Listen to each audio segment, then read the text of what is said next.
Well, good morning, everybody. I'm Jan Erickson from Stepping Aside, and welcome to today's Esoteric Influences for the 27th day of July 2020.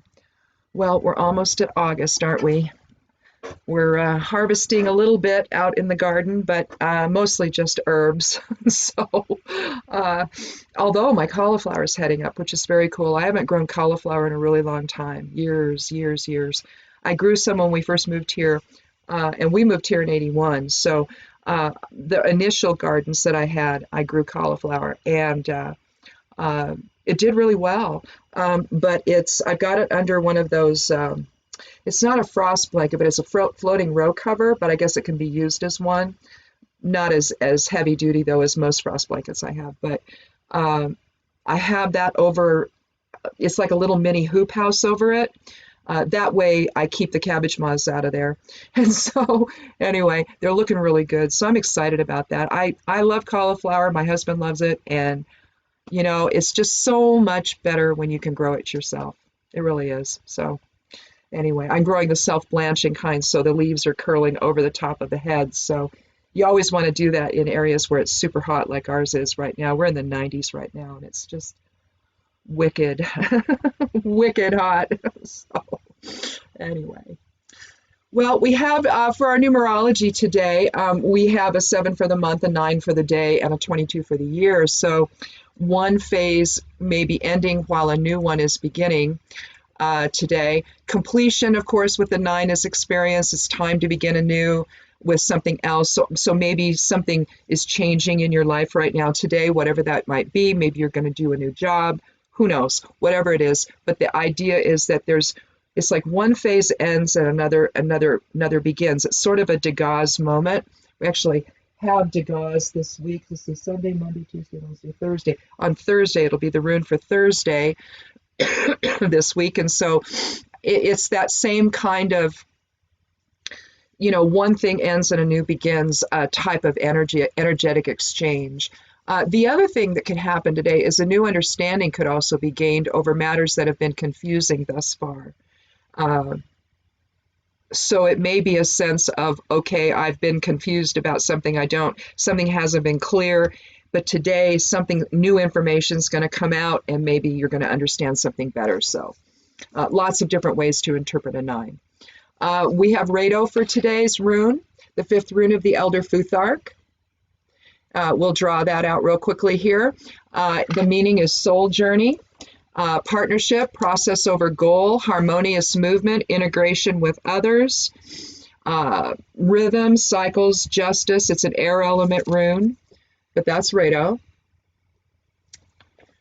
We start in alignment in spirit with Isa, the 11th rune of the Elder Futhark.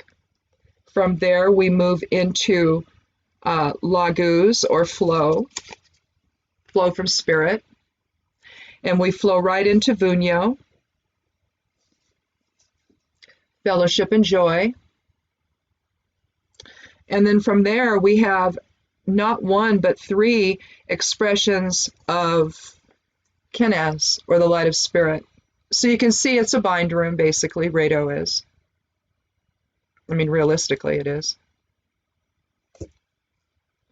So if you're following along on Somewhat Daily Tarot and Rune with our rune interpretations, where I do this over there too. I explode out the rune and show you what it's made of or what you can find within it.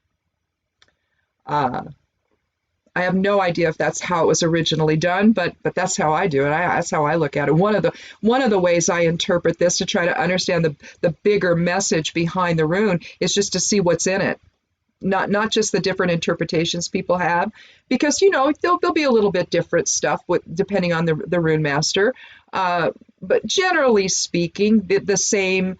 Everybody agrees on what the fundamental meanings are, but then you'll have somebody that'll say something really interesting, like Uruz being drizzle, or again, with Degas being the energy at its saturation point becomes its opposite. So you'll get different things like that. So if you're really interested in runes, just read what everybody writes, and just see how they see it, and try to see it from their perspective. It just gives you a richer understanding, I think, of the runes when you're doing your own thing with them. So But today, interactions with others resonate and shared purpose as we continue to navigate issues surrounding life during a pandemic. Also, during protesting, lots of things are people are getting hurt out there by the federal people. That another article has been written in the Guardian. I've posted it on my personal Facebook page, and I've also reposted it on Twitter, talking about just who these guys are. It's very enlightening to understand who these people are. It's terrifying as well, because it's almost as if we don't have the ability to protect ourselves from somebody like this. So read the article and see what you think. The moon's in Scorpio today. Emotions may be intense today. Well, it's Scorpio. And drama may be unavoidable. So a solitary focus may be best if you need to.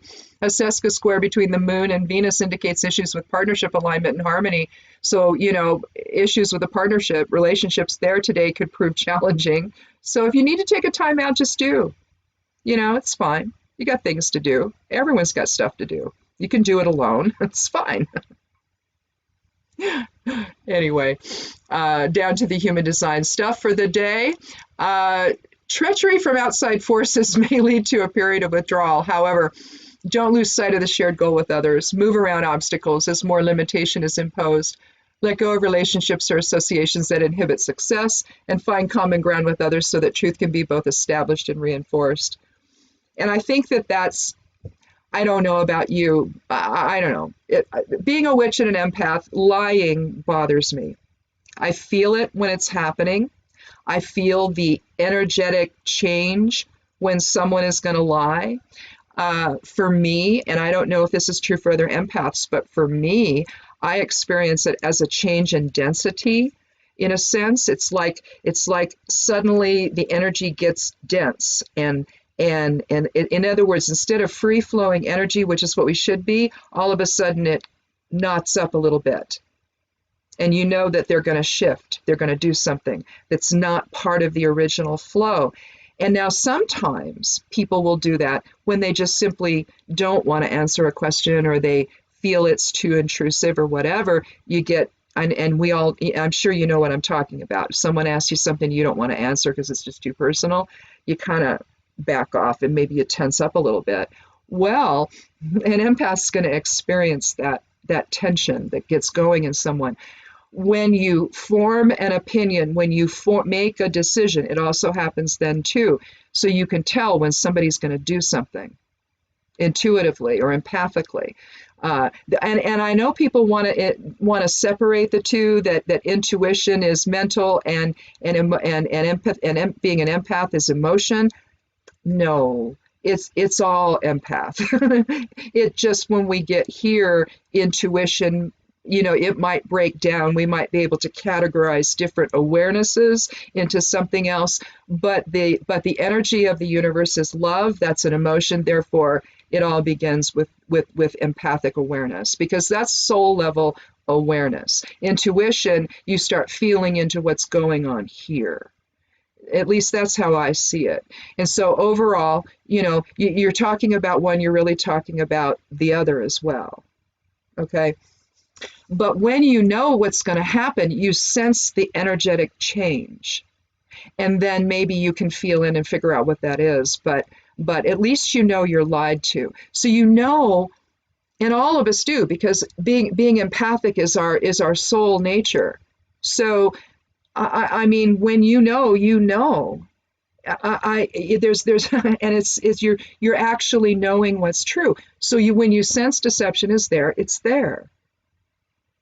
I mean, it's just as simple as that. And then you got to try to figure out what's been going on. What brought you to this point? Was it instantaneous? Was it something that was a function of the moment? Or has this been something that's been building and been planning? I know when that's happening. And it's confounding because I don't always know for sure what's going on. And then somebody will say something, or somebody will do something, and it's like, oh, there it is. That's what it is.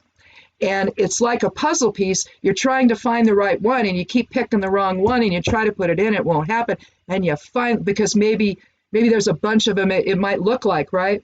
Then you finally grab the right one and you put it in. And that feeling of ease occurs. That's what happens. You get this feeling of ease. It's like, oh, all right. And clarity is there. It's yours. You know it. There's no way you can not know it. That's the kind of stuff that is part of each and every one of us. It's not some special gift that an empath has or someone who's intuitive has. It's not. It's our default state. Everyone is capable of tuning into this. Please understand, just because I know what I know, it doesn't make me special. My soul just decided to be tuned into this for whatever reason, right? Maybe yours didn't. Maybe yours decided to do a different thing, but it's still there and you can access this. We all have flashes of insight. We all have flashes of awareness where we know exactly what just happened. And we don't necessarily even have to have the facts, but we know. And later on, we discover we're right. We all do this. So pay attention to it today. It really may be what will save you, in a sense, going forward so that you understand what's really happening here. You know, when you try to make decisions when you're in a moment of confusion, it rarely works out well, right? You got to find out the facts. Well, sometimes you've got to seek that from a higher self perspective and move into that frequency, raise your frequency, understand who you are. Because that's who you are. You're a soul. You're not the body. This is an illusion just to be here and experience life in tangible form. It has nothing to do with who you are. You're just playing a part. That's all you're doing. So, in this bigger movie that we're part of. So, know what you know. And let that serve you and let that guide you and let it protect you today. So, anyway. I'm going to go do the tarot reading now. You guys take care. Hope you watch the tarot reading too. Both will go up on the blog, as you know. And unless this is your first time here, and if it is, welcome. I hope you come back. Click subscribe. I'd love you to do that either on this one or, well, this one and if you click subscribe to this or the other one, the Somewhat Daily Tarot and Rune video, you subscribe to the blogs, or not the blog, but the YouTube channel. So I hope you do that and come back. And sometimes I do other stuff too. I have a Foundations and Magic series that I do. So look for that as well. And have a wonderful day, you guys. Be good to yourself. Be good to one another. Wear a mask if you go out. And blessed be.